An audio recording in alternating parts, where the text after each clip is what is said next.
Hello, welcome back to Come Lose It with Matt Duncan. I'm your host, Matt Duncan. How are we all doing today? That was Christmas Grooves by Pecan Pie. You guys enjoying your pecan pie? I don't know the band Pecan Pie. That's a great name for a fucking band, especially if you're a Christmas band. I love pecan pie. I love pies a lot. Obviously, that's the reason I have this podcast. I'm obviously too much of a pie lover since I was in my late 20s, where I said, hey, I guess I should start a podcast about weight loss. Probably only go a couple years because I'm gonna lose the weight pretty easy. It's not like I need to lose that much. I think I was about 213 when I started this. I remember that being a number. About 15 pounds to get under 200. That's no big deal. I should have been able to do that in a couple of months. But here we are, folks. Life gets you. Life throws you down a fucking elevator shaft, and you're stuck. You never thought you would be, but you're one of those people. You're one of those in the majority. And what are you gonna do? What are you gonna fucking do? Right? I'm doing my best. I'm back fasting. We'll talk about that in the fitness update, though. A lot of shit going on. It's December, baby. It's getting cold here in Canada. It's getting really cold. We got to make sure you're dressing warm out there. We got official winter coming. Hope you got your Christmas tree or whatever you do. As Smokey Roberts would say, Chinooka. Hope you're having a good Chinooka. Some horrible shit has obviously happened in the last 2 days. The great Rob Reiner and his wife, Michelle, were murdered. And it sounds like you don't even have to say allegedly anymore. It sounds like enough information has come out that it was their son, Nick, who killed the great Rob fucking Reiner and his mom, Michelle. And everyone's going, well, why? Because he was a drug addict? So he's just like the first person you're going to go to is a fucking drug addict? Or is it because they were at the Conan O'Brien party the night before and they got in a big argument at the Conan O'Brien party and he was being weird? Is that why? He maybe just a weird guy. Or is it this news that came out? The daughter who discovered the parents with their throats slit, the mom was still alive. And the daughter went to the hospital with the mom, and she died in the ambulance, apparently. But before she died, you know what she said? It was Nick. That's apparently true. She said it was Nick. So the mom, before she died, was able to tell someone that this motherfucker finally did it.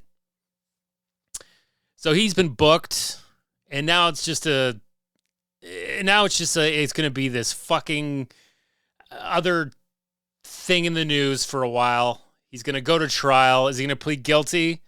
Is he going to plead insanity? Is he going to get death row? He's in California. Who fucking knows? But what a shame. What a shame. What a great director. What a great actor. What a mensch. It's just that to know that that's how Rob Reiner ended his story is just ridiculous. Now there's always gonna be a little overshadow to Rob Reiner because of this, right? And I understand that this guy's an addict. I understand that that's a disease. I've got people in my life with that same disease. And it's not like you can just take a pill and it's better. It's like it's a hard thing to manage. And that guy was on the worst of drugs. And probably at this time on some heavy shit, I would imagine, to propel him to do something like that. Something so fucked up and personal like that. But like, you can't be on the streets anymore. You're done. You're done with the streets. You gotta put that guy away. And luckily he can just live out his life and find peace in jail.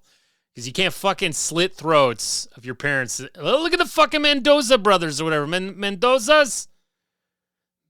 They're still in jail. They've been in jail for like 40 years almost. They ain't getting out. They keep getting denied even with all this documentary shit. So this guy ain't getting out. He ain't getting out. It's fucking heinous. And fucking the Mendoza parents, nobody knew who the fuck they were. Everybody knows who the fuck Rob Reiner. Rob Reiner fucking royalty, man. Carl Reiner's son, Meathead. Holy shit. You know, it's like he had such an impact on the industry in so many ways. Like, look at all the Christopher Guest movies. We wouldn't have any of the fucking Christopher Guest movies if it wasn't for Rob giving him Spinal Tap at the very beginning so he could go on. And he did the same thing. He took the exact same fucking format and did it with all his movies. That's what he's known for. That and making flies for fly fishing. Apparently that's all he does. Let's not get off the hook here, folks. Just very sad all around. And I have empathy for the son who did, because that's going to fucking haunt him for the rest of his life. That will be the majority. If he lives a long life in jail, majority of it will be about him coming to the realization that he did that to his parents. I would say, though, that the one good thing for him is he'll be disconnected from a lot of media and shit, because it's going to be coming hard for him. And I watched that fucking Being Charlie or whatever the fuck, they made that movie about him and his addiction and stuff.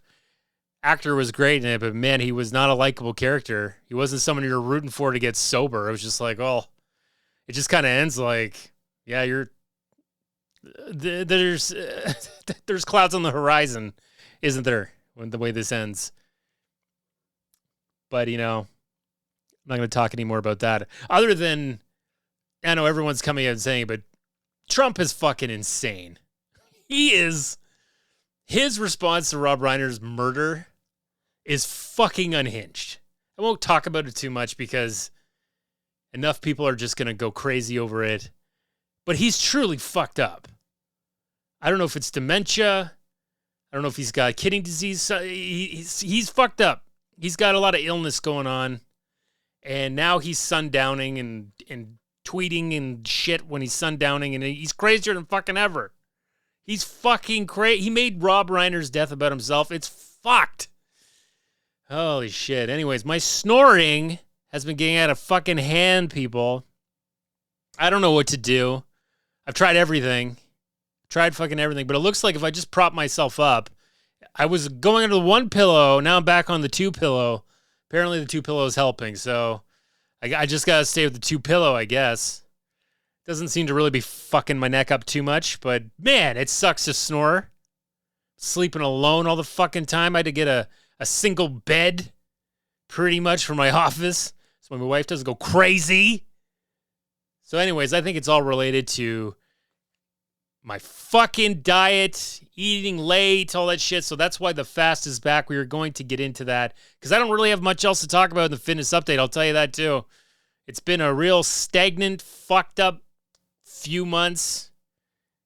And I got to find my way. I'm still trying to find my way. And that's what this pod's about. Finding my way.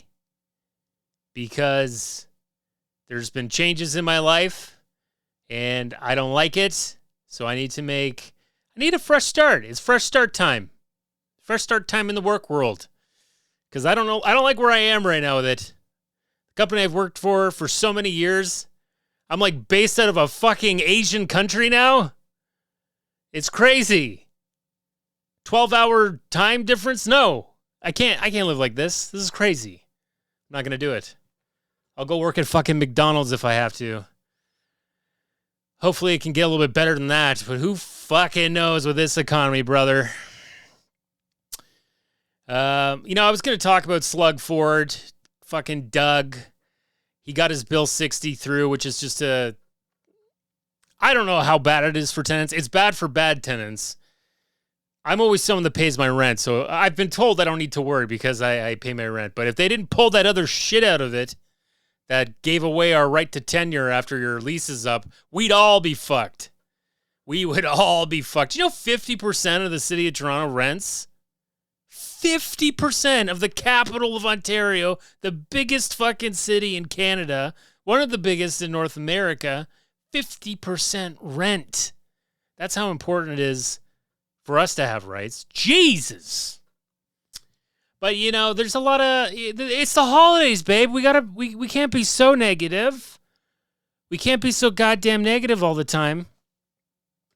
Because it's hard not to be. It's fucking hard not to be. And we're going to talk more into that, too. But first, let's just get to some fucking, let's have a little moment to go to our old program. You know what it is. Okay, we've talked about death. Let's talk about life. Let's talk about people in the business that are celebrating their birthday and they don't want to share their age, like Kristen Ritter, the black-haired raven from Breaking Bad who OD'd next to fucking Aaron Paul. Remember that? Jesus, that was fucking crazy. White Lotus, Theo James, he's my age, 41. Cheers, brother. Yeah, the rat, mate.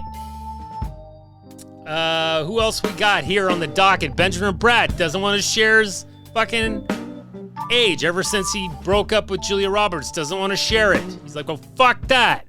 I stopped aging when Julia dumped me. Xander Berkeley is 70. Character actor, you'd fucking know his face. Terminator 2. Got the T-1000 sword arm through the milk carton, through the head. That's just one of the things he's done. He's done a ton of shit. He's in a great fucking documentary that nobody's seen about character actors that nobody knows their names. And he talks about a lot of shit in the business that sucks. Particularly auditioning, which is something I fucking hate too. So hearing all these great character actors talk about how much they fucking hate auditions, it was a thing of beauty. One of the best things as an actor you can watch successful people talking shit about them. Yikes, Kim Porter. She's not with us anymore, folks. If you watch the Diddy doc, she ain't with us. It'd be her birthday today. She'd be in her 50s. We don't know what happened there. It's getting a little crazy. Now we got the Rob Reiner thing to distract us from the diddy-diddy-diddy-doo-dop. JB Smooth, Mr. Curb Your Enthusiasm. He's 60 years old now. Holy shit, Catherine Daddario, also someone doesn't want to share their age, and I respect that. Her sister was also on White Lotus. First season, she had the zombie blue eyes. That's what I call them, zombie blue. Little too blue, little too scary. Now her sister, her eyes look okay. They're not too crazy. Maybe the photographer dulled them down. I don't know if the whole family has zombie blue eyes. But all I could think about in the first season of White Lotus, every time I saw her sister, was holy shit, her eyes are way too blue. They're crazy, scary blue. Zombie blue, as I call them. She'd be a great zombie. That's the role that's waiting for her, babe. Oh, sweet fucking God. Oh, God, I don't know. I don't know any of these people. So you know what we're going to do? We're going to talk about some things that happened today. It's December the 16th, okay? It was on this day, okay? In the year 2000, the hit movie The Emperor's New Groove came out. Do you remember that comedy? That David Spade, Patrick Warburton?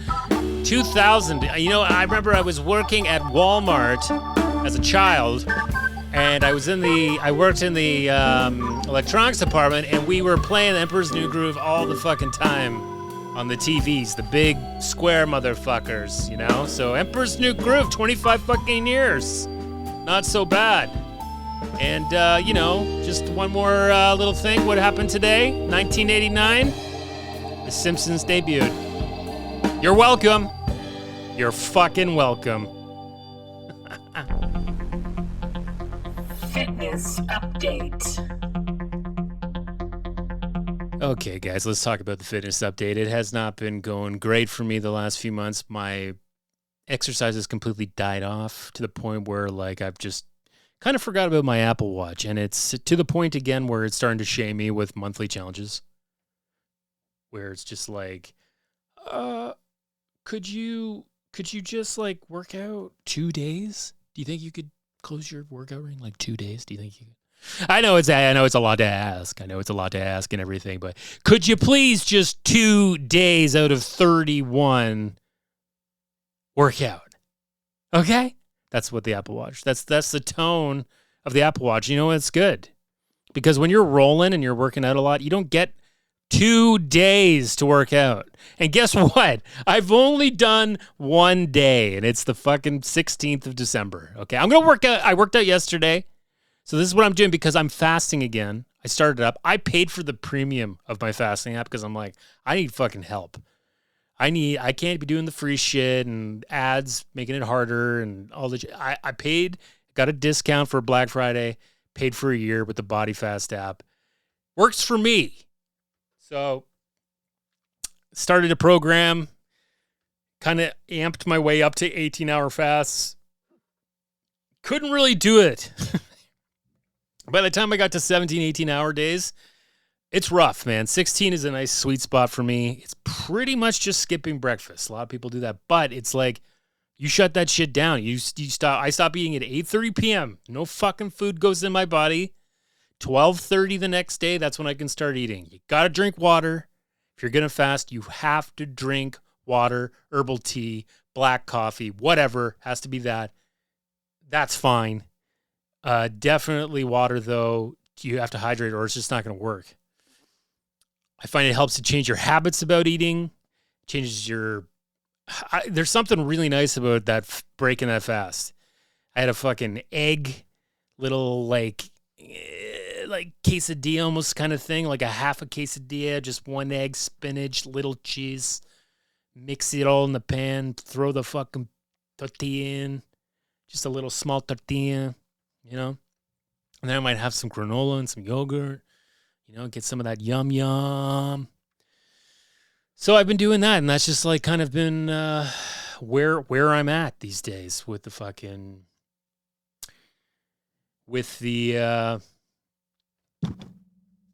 fasting. And so like I'm not trying to be as hard as I can be about the exercise, but now that I'm into like the second week of being back into fasting, I'm putting in the exercise again. We're keeping it light. What I like to do when it's been a while, I just do 3 sets of every muscle group. 3 sets of 10 every muscle group, and that's it. It takes maybe 20 minutes, 25 minutes, and you're doing that every day, hitting those muscles so they're not getting too much hypertrophy, so you're able to keep targeting them every day just until you get back in that groove, because there's nothing worse. Like I've worked at gyms, I've been a trainer, I've been a member of many gyms. There's nothing worse than going hard the first time working out, being like, I got to go as hard as I can. You're dealing with all this pain because your muscles are going through hypertrophy. And then it turns you off because you don't want to work out the next day because you're fucking sore, right? Your muscles are torn and they're healing. That's what's happening. Microfibers. That's hypertrophy. They tear and then they heal back stronger. So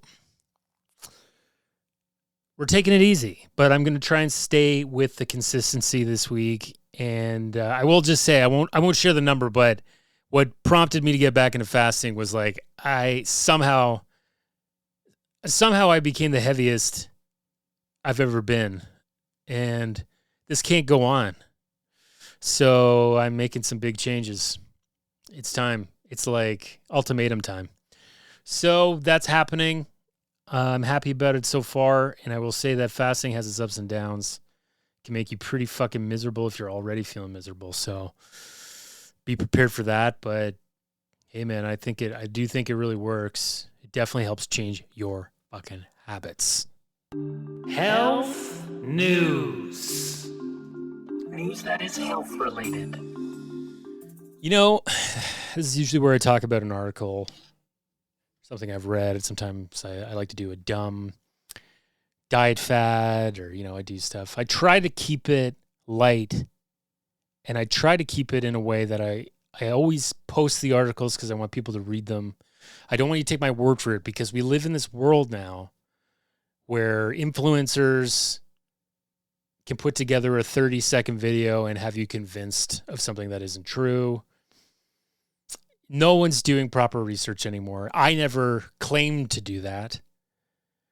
I'm always just trying to bring out some food for thought into this crazy industry, this billion-dollar industry of health news, because it's constantly changing.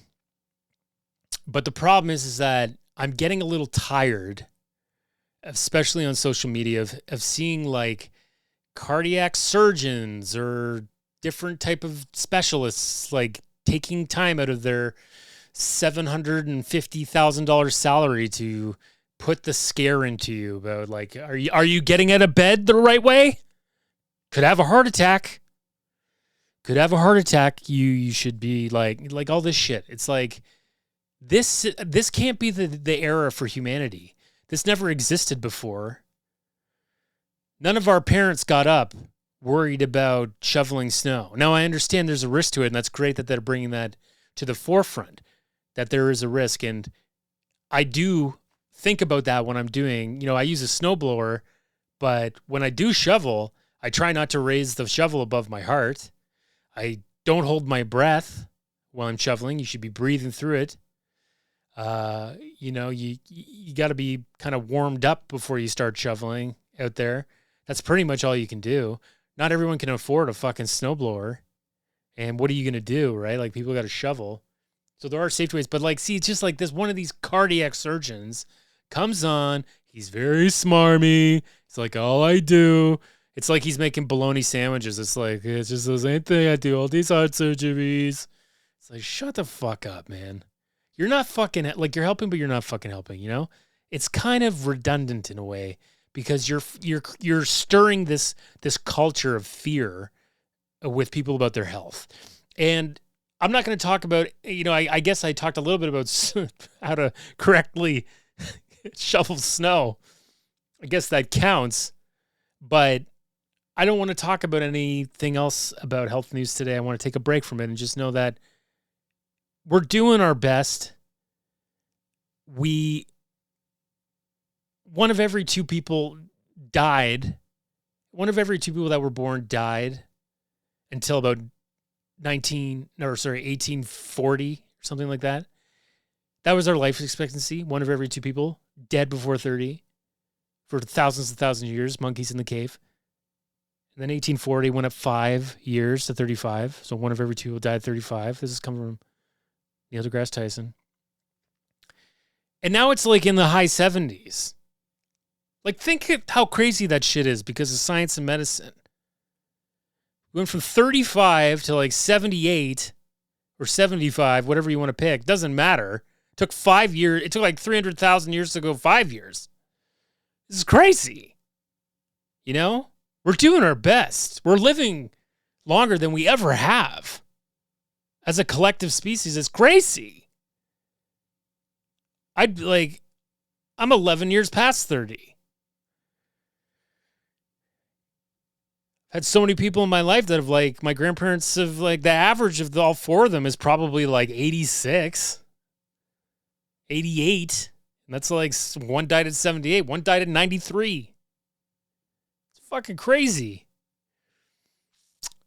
Yeah. I don't know, man. It's just all fucked up. But I'm going to keep we're going to keep going. I know I'm not doing this as much anymore, but I'm going to come back and we're going to keep doing this thing, okay?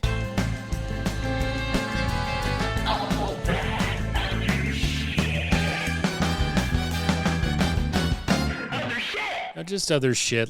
Let's kind of rip through it and you guys can get back to bed. Cuz I know you guys are probably listening to this trying to fall asleep cuz it's so soothing. It's like white noise. Top of my other shit list, Quentin Tarantino coming for Paul Dano. Paul Dano's my age. How fucking dare you? I remember years ago too when Sean Penn said that there are people of my generation, there was no good actors. He said this years ago. He didn't point anyone out. He just said we were all shit. But you're going to call Paul Dano the worst actor in the fucking union? Tarantino, this guy can make some fucking enjoyable movies and some of my favorites, for sure. But your personality seems to be the worst fucking thing. Wasn't it Natalie Imbruglia who said she quit cocaine after having to fucking hang out with you on cocaine one night? Because you were just so fucking annoying. Don't stop talking. Blah, blah, blah, blah, blah, blah, blah. She quit drugs. So I guess that's a good thing. I guess there are some positives to your opinions, Quentin. But I think being you're a strange looking man. Paul Dano also a little strange looking white boy, as the guy from Silicon Valley said, Zach Woods. Yeah, I got it. Weird looking white boys. It's like you think as he's a fellow weird looking white boy that you can talk like that about him, like fat people or black people, that whole thing. Weird looking white boys. He has some of the worst fucking opinions. He may be this great cinephile, but he has the worst opinions. He says this Black Hawk Down is the best movie of the 2000s. Black Hawk Down. Like, I don't know. It's a Ridley Scott. I think I saw it. Best movie, though? What, like, Quentin, you're driving me fucking crazy, bro. You're driving me crazy with your fucking, just be quiet. Just don't do any podcast. Like, podcasts are the worst for Quentin Tarantino. Don't go on some random podcast and, I don't know, you had a bad shit or something that morning, and then you chose violence against Paul Dano, Matt Lillard, and fucking Owen Wilson. What the fuck? All weird-looking white dudes. You know? Sorry, Owen Wilson, but your nose has been broken like 9 times. You're in the weird-looking white dudes group. At least a little bit. Why did he choose violence against the weird-looking white dudes? Oh, my weird white. I love my weird white, guys. Anyway, let's just wrap this up with a little sports wrap. Because, you know, if you do have the ability to cheer for a sports team, it's something that brings you together with people that you might not have political alliances with, opinions, different jobs, different. You know, it's like it's a great unifier, and it can be such a fantastic, fun thing. But if you cheer for a team that constantly fucking loses like I do, it's a little less fun. It becomes a little bit more like a curse. It feels like something I can't really scrape off. And that's what the Toronto Maple Leafs are now. I think they've missed their window. I think we have a terrible leader in Auston Matthews. I think he needs to possibly be traded. I don't know what it is. He's got something mystery going on with his health that they don't want to tell us. That seems chronic. That seems like it's been a couple years now, and he can't really come back from it. His shot doesn't look the same. He's not the same player. He's not scoring goals as much. He's getting a lot of empty netters. Good for him. I don't know what to do. I don't know what the answer is. I'd hate to say blow it up, but maybe we're a couple blockbusters away. Maybe we just need a little bit of a shaky Roo. I don't fucking know, but I'm pretty tired of this era being so fucking dog shit when they're so good in other areas. Like it's too wishy-washy. And now, you know, I'm a big Premier League fan now. I'm fucking loving being a Premier League fan. I love it. My team is Newcastle. They are also quite disappointing this year, but I think I'm new enough that it's not really bothering me. It is frustrating to see a team that just keeps giving up a lead in tying or losing. And it's a big deal in soccer/football when you do that. Okay.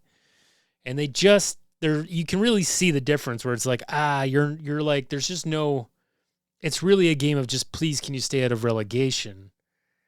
You're nowhere near the big teams that are vying for Champions League this year. You're not going to finish in the top 5, so you're going to have a lot more free time next year. But they're still in it. They're still in the Champions League for this year. They're still in the League Cup. They got a League Cup coming up. They're defending champs of that. So it's fun, you know, but it's like it's been a crazy year. There's been a lot of drama. There's been a lot of injury trouble, and it looks like that's going to continue. But I love fucking getting up and watching a game. It's really a lot of fun. And if you do get the bit by the bug for the Premier League, you're going to love it. I don't care what team you go for. You know, you could cheer for any of the big teams if you want to be a real wiener. But pick a scrappy fucking ancient team like Newcastle, babe. And last I'll say is the Raptors. I don't really follow them that much. I follow them in the news, but, you know, they had a good run there for a while. We're like, oh, shit, are the Raptors legit? And it turns out they weren't. Now the coach is like, we're in year 2 of a rebuild. Everybody chill. Hey, we're rebuilding here. So they're probably just going to be a bubble fucking playing team again. Whatever. I don't know. They're definitely, you know, Raptors. I enjoy stat watching and news watching them more than I enjoy playing basketball altogether. I think I had a good 10 years watching basketball and I was always kind of forcing the love for it, and I still enjoy the theatrics and the news, but I don't really care to watch it because I do think it's in kind of its worst era right now. And now, I don't know if you're seeing all this shit, but man, there is something to all the sports betting shit going on, because there is some iffy shit going on in the NBA where it's like, oh, this team looks like they're trying to stay under the fucking spread here or this or that. It's just like, it's not like took a bad shot. It's like getting a little more obvious at times. So I think that's going to become a bigger problem in the NBA. Are you guys bummed? Did I bum you out with all my goddamn talk? Well, we're wrapping up this year. Hopefully I get one more in over the holidays. I'm taking some time off to reflect, to possibly find another job, or to start to get things out there to make a big change. So hopefully I'll get another one in by the end of the year, because I know it's been kind of going monthly. You know, I'm aware of that. I'm fucking aware. So it won't be till after Christmas. So in the meantime, okay, please enjoy this Magical Christmas by Paul Uden.